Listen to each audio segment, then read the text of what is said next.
Alors, heureusement pour nous, nos gènes ne sont pas figés. Leur activité peut être influencée par notre environnement, notre mode de vie, le stress et aussi l'alimentation et bien d'autres facteurs. Donc, c'est une bonne nouvelle de savoir que nous pouvons tout changer si nous prenons de bons choix de vie. D'ailleurs, l'épigénétique est une branche fascinante de la biologie qui étudie comment l'expression des gènes peut être modifiée sans altérer la séquence d'ADN.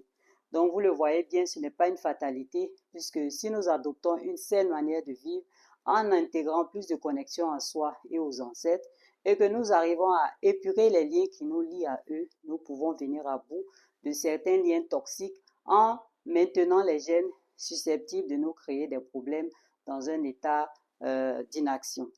On ne passera pas forcément par ce chemin tracé par nos gènes parce qu'on aura donné des moyens à notre corps de se créer un état optimal au sein duquel les gènes ne pourront pas s'exprimer. La prise de conscience des risques permet de les éviter en adoptant un style de vie qui nous aide à créer un environnement au sein duquel les malheurs ou les tares passés ne peuvent pas s'exprimer. On peut aussi faire des rituels de libération. On va écrire une intention, par exemple, claire pour se détacher des influences négatives ou encore faire une reprogrammation mentale qui permet de se libérer des croyances limitantes que nous avons sur nous-mêmes et installer en soi des pensées et des schémas plus positifs et expansifs.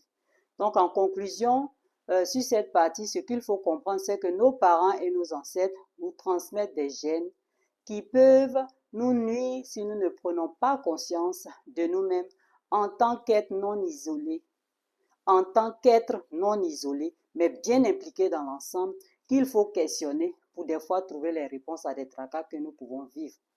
Donc sur ce, j'arrête ici cette deuxième partie concernant les conditionnements qui viennent des influences intérieures. Et on se retrouve dans la troisième partie pour la suite.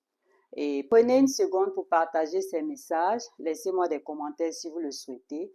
Merci. Je suis amour, tu es amour, nous sommes amour.